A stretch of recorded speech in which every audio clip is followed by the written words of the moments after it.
Do you see the players of today's basketball with that mindset to achieve greatness?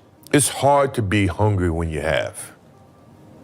Simple as that. I mean, if you don't have, you are willing to do whatever you have. So my mental approach was go in, do my job, be the best basketball player I can be, and all the chips and everything outside of that, I had people that was handling that, you know. But basketball court, I'm handling it, right? And now it's like, it's a prerequisite. You know, everybody has to have a logo. And it's just basketball. At the end of the day, it's just basketball.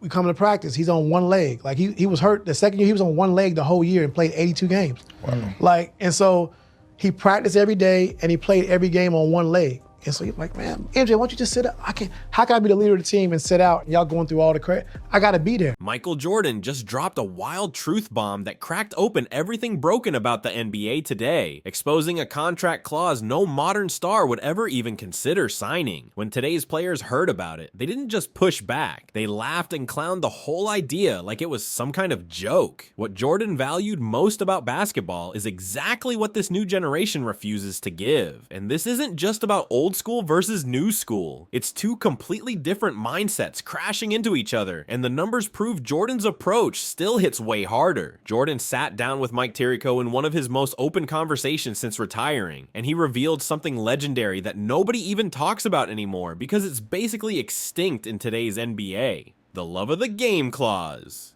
Your love of the game is still there. I can feel it from you, Sure. right? How did that love of the game fuel your career? It was the basis of my career. My love of the game within my contract, which, you know, I'm pretty sure most contracts now, I'm actually positive now, don't have that clause within the contract where You had a clause in your contract. love of the game contract Right. that if I was driving with you down the street and I see a basketball game on the side of the road, I can go play in that basketball game. And if I get hurt, my contract is still guaranteed. I love the game so much that I would never let someone take the opportunity for me to play the game away from me. And what that clause meant was crazy. If Jordan was driving down the street and spotted a random pickup game on the blacktop, he could pull over, jump in, hoop with strangers, and if he got hurt, his contract stayed fully guaranteed. Jordan loved basketball so much that he made sure no team could ever stop him from playing the game whenever he wanted, wherever he wanted, with whoever was on the court. Meanwhile, players today can't even ride motorcycles or touch a ski resort because of insurance policies that ban half the fun things in life, plus fines for hooping and pickup runs without team permission. The whole modern system is built around protecting the investment, protecting the asset, and keeping guys bubble wrapped until tip-off. But Jordan was wired completely different. He told the Bulls straight up that nobody was ever going to take away his chance to play basketball, period. And he backed that up every single year. This wasn't some motivational speech he forgot a month later. He lived it. In his rookie season, he played all 82 games, not 75, not 70, all 82, and that wasn't some rare thing for him. Jordan played every single game in a season 9 different times. 9 full seasons of not missing one game. Compare that to the stars today. LeBron James has played all 82 games one time in 22 seasons. Kevin Durant has done it 3 times in 17 years. Stephen Curry never played a full season, not once. And these are the dudes who are supposed to be challenging Jordan's legacy? It might not be in the team's best interest, in your best interest, to play all 82. Is that something you've thought about at all since you made the goal? I mean, that's a goal, but yeah, we'll see. I'm available to go and be in the pro. If OBJ shows up, he might score 100. As opposed to now where you don't have it, players probably don't play. Now they get individual attention with their trainer. Sure. You know, to go out and shoot 100 shots or 1,000 shots.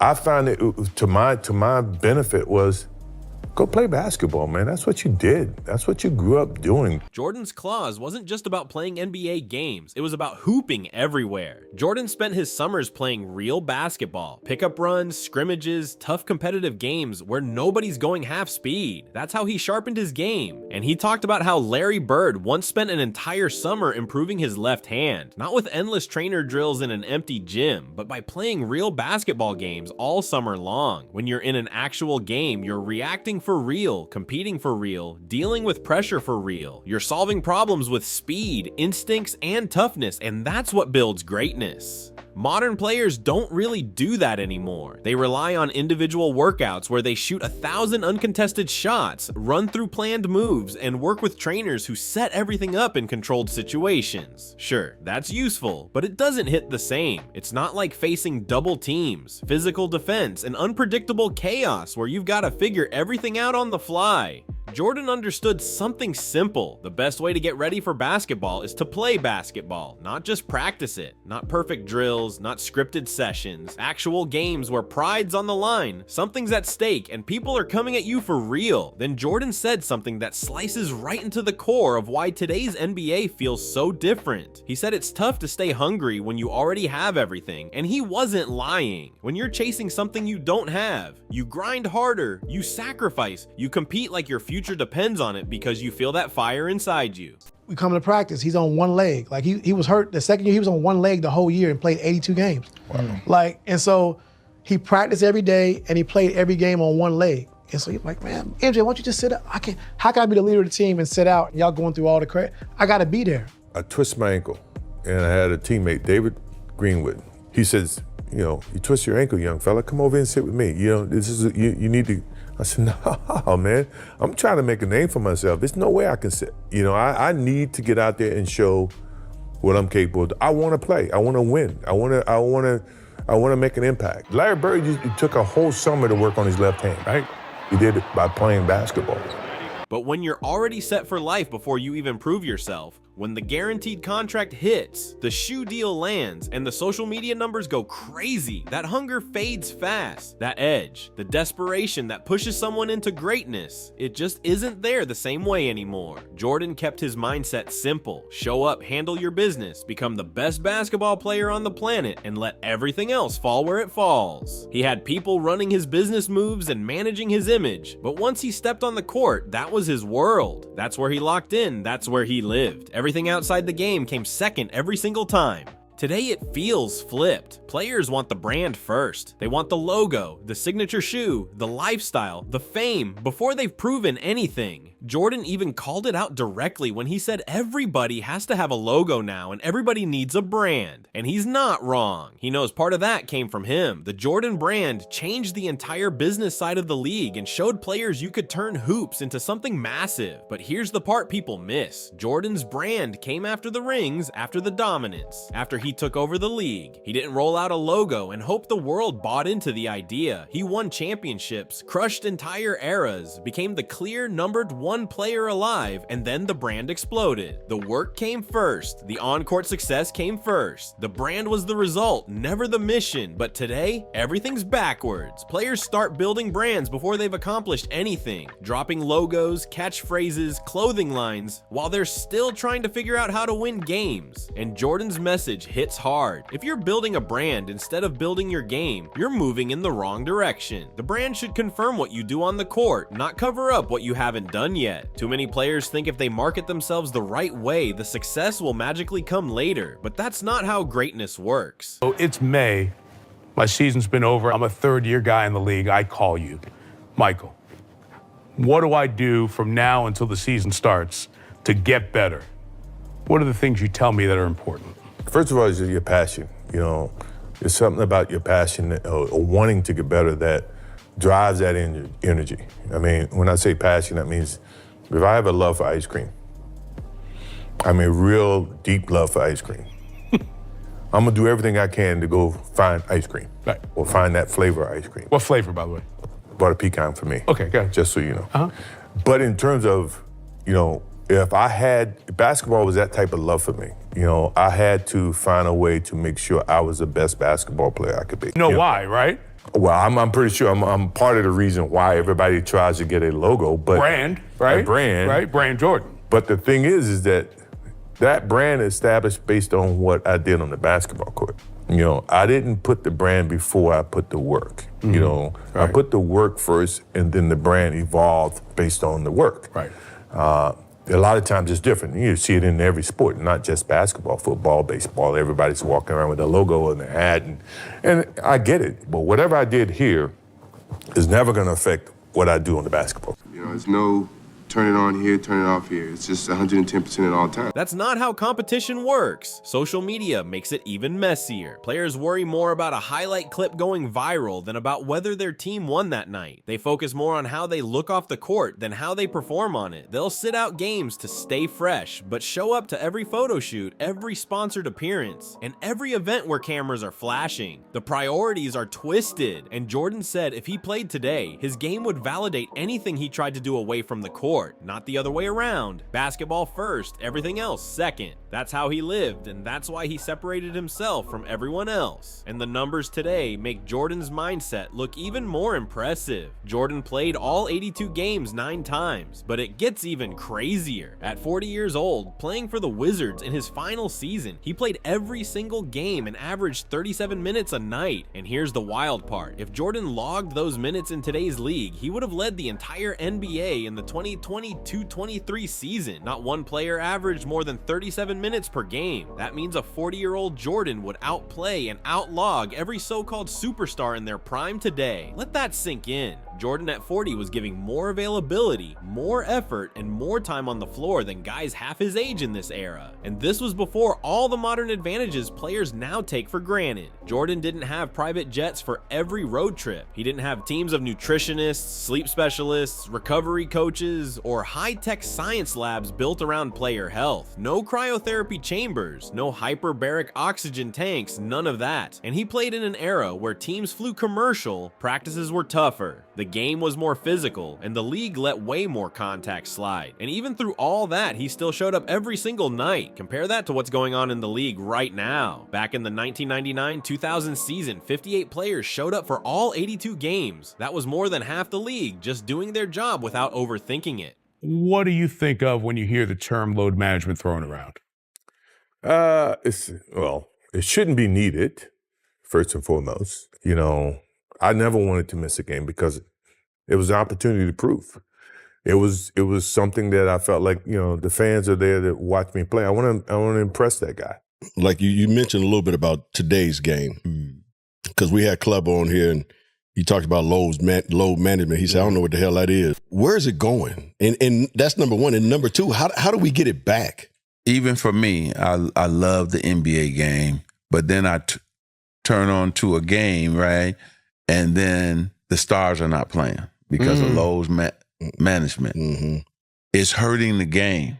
You know, the fans are there to watch me play. I want to impress that guy way up on top who probably worked his ass off to get a ticket or to get money to buy the ticket. You really cared about the guy who sat in the top deck at the Palace in Auburn Hills to watch you when you came to Detroit? Yeah, because I know he's probably yelling at me and I want to shut him up. So if the guys are coming to watch me play, I don't want to miss that opportunity. Now, physically, if I can't do it, then I can't do it. But physically, if I can do it, and I just don't feel like doing it, that's a whole different lens. Kobe didn't want to disappoint his fans, especially the ones in the 300 sections that saved up to watch him play. I remember asking him why he couldn't just sit a game out because he was hurting. He said, "What about the fans that saved up to watch me play just once?" He never forgot about his fans. You play basketball 2.5 hours a day, 3 hours a day, right? That's your job. That's what you get paid to do as an NBA player. What are you doing the other 21 hours?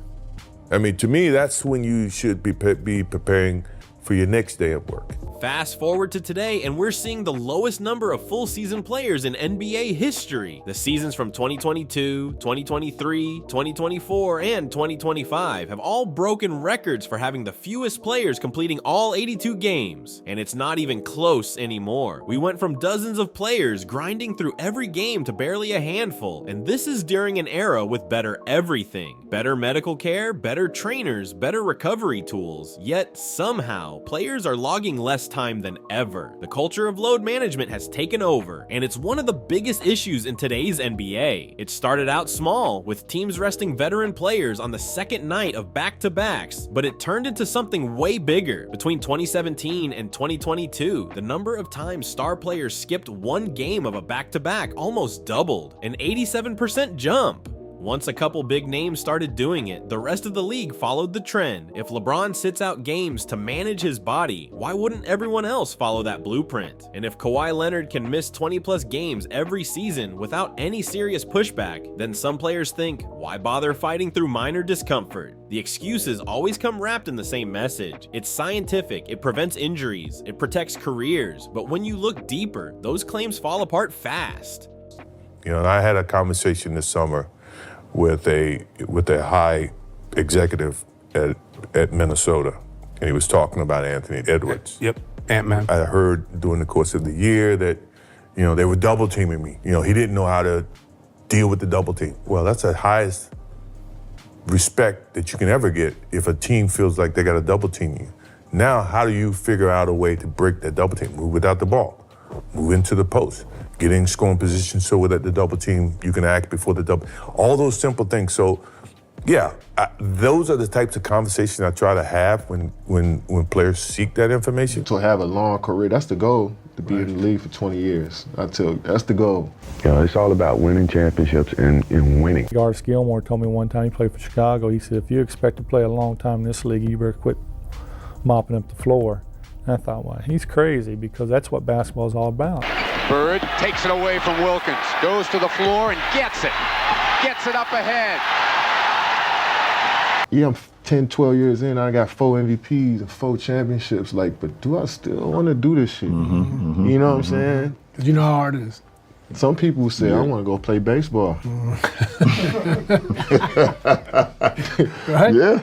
And then I want to come back. Well, some people say, I'm going to go 22 straight. The NBA eventually ran its own study, and the results were downright shocking. Load management doesn't prevent injuries, it doesn't extend careers, it doesn't protect players the way everyone claimed. Joe Dumars, the NBA's executive vice president of basketball operations, spelled it out directly. He said the data shows no real evidence that sitting out games reduces injuries or fatigue. The only thing the numbers show is that players are slightly less efficient on the second night of a back-to-back, and that's it. Not injured, not in danger, just a bit less efficient. So what does that really tell us? Load management was never about health. It was about comfort. It was about saving energy, about making the season easier, about gearing up for the playoffs without pushing too hard in the regular grind. And sure, from a strategic angle, you could argue it has logic, but this wasn't about necessity. It was about preference. Plain and simple. Jordan never moved like that. He treated every game like a chance to prove himself. One more opportunity to compete at the highest level and give the fans their money's worth. He understood something players today seem to forget. Fans spend their hard-earned cash to watch the stars play, not to see them sitting courtside in stylish street fits. Jordan talked about that exact thing. He said he never wanted to miss a game because every night was an opportunity, and he specifically shouted out the fans sitting way up in the top deck, the ones who worked long hours just to afford that ticket. But do you think that's harder now for guys? There's social media and all this stuff, so they got to cut through the clutter here a bit, right? Yeah, that's true. I like to think that if I was playing today, I like to think that no matter what, my game is going to validate whatever I try to participate in away from the game. It's really tough for the kids today, and most of them do a great job of navigating what you are talking about. That's, as long as you understand that this is always going to be what you're remembered for. Basketball and your love for basketball should always be pure. We would play this game, I've always said this, we would play this game for free. We did. And now we just so happen to get paid for it. Generationally, you know, I like to think that most of the time that people will remember Michael Jordan based on what he did on the basketball court, and not always the commercials that he did. He felt a responsibility to show up for them because they didn't pay to see an empty spot in the lineup. They paid to see greatness in action. Meanwhile, today's players often move differently. They sit out nationally televised games, skip headline matchups, and rest on the road while showing up for home crowds. To a lot of players now, the fans have become an afterthought, and it shows. The league tried to address all this in 2023 with the new player participation policy. It added rules like teams can't sit multiple stars in the same game, healthy players who rest must still be visible to fans in the arena, and players need to play at least 65 games to qualify for major awards like MVP. For a moment, it actually worked. In the first year, games missed by star players dropped about 15%, but after that progress, everything slowed down again because players and teams quickly found ways to slide around the rules. The loopholes showed up almost immediately, proving how deep this load management culture really runs. Teams started listing small injuries instead of calling it rest, and now the whole culture is still the same. It's just disguised better.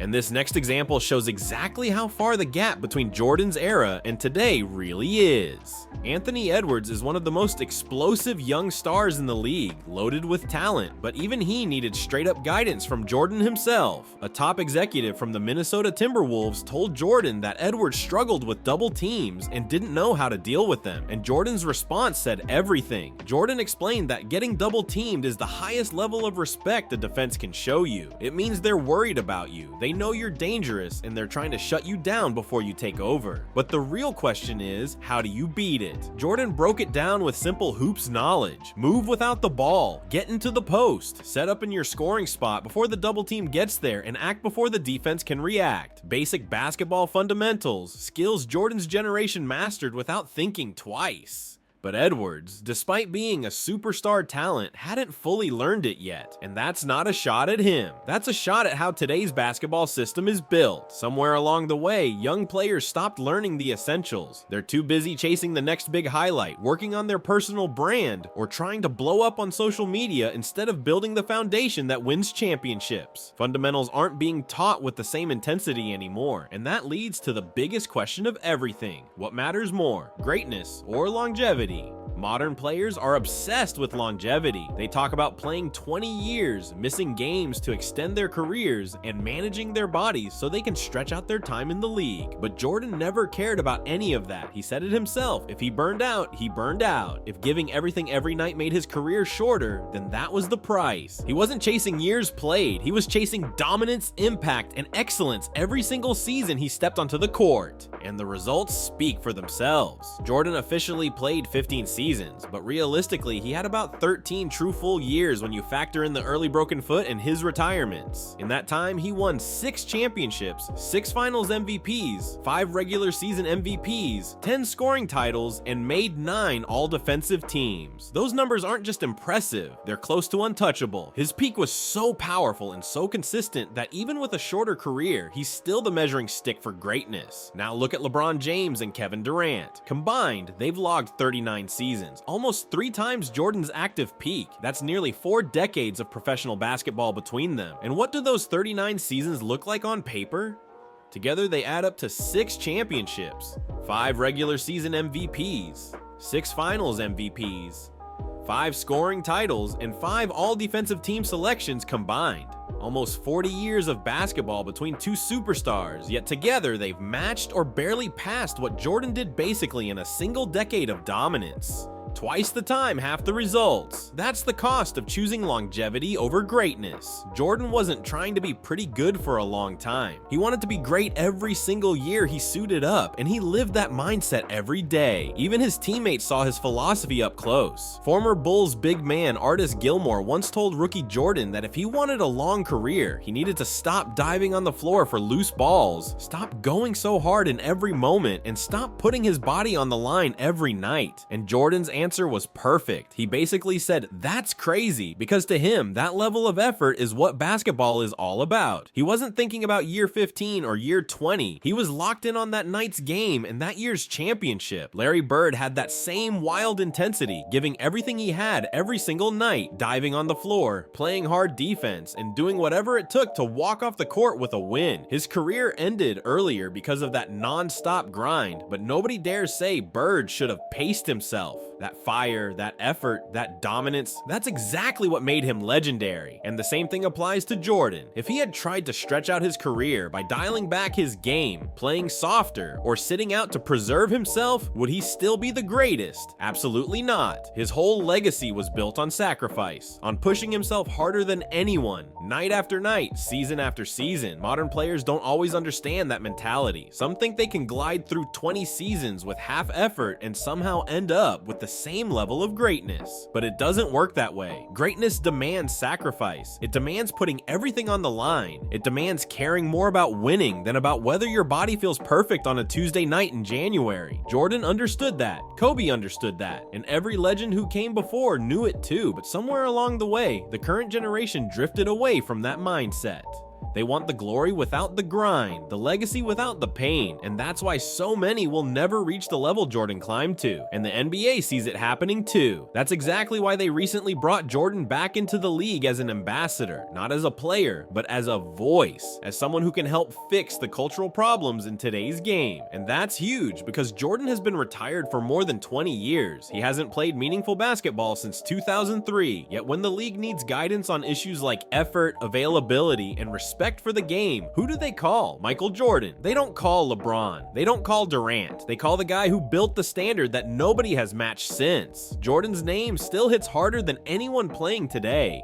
His message, compete every night, respect the fans, love the game more than the money, carries weight because he lived by those values and proved they lead to greatness. And the reason his voice still matters is simple. His legacy speaks for itself. He doesn't need to argue with people online or jump on podcasts to explain why he's great. He doesn't need to break down stats on camera or defend his place in history. The 6 championships speak for him. The perfect finals record speaks for him. The 10 scoring titles and 9 all-defensive team selections speak louder than any debate ever could. That right there is Jordan's real answer to this whole conversation. Not speeches, not arguments, not long explanations, just pure results. Whenever people debate the greatest player of all time, his name is still the first one mentioned. Every new superstar gets compared to him. Every championship run gets matched up against his. Every historic performance gets stacked next to something he already did. And no amount of longevity, no matter how many seasons LeBron or Durant log, will ever erase that. No total points list or years played record will rewrite the story, because at the end of the day, people remember peaks. They remember dominance. They remember greatness that hit so hard it's impossible to forget. And Jordan's peak wasn't just high, it was on another level entirely. The numbers make it so clear it almost feels unfair. 13 dominant seasons gave us 6 championships, a perfect finals record, 5 MVPs, 10 scoring titles, and 9 all-defensive teams. Meanwhile, the longevity era, nearly 40 combined seasons from today's biggest names, has produced less. That's not opinion, that's straight math, and it proves something huge. Jordan's mindset of squeezing everything out of every single season beats stretching yourself thin over 2 decades. Quality beats quantity, intensity beats longevity, and real greatness beats simply sticking around. So where does that leave us? Is Michael Jordan right?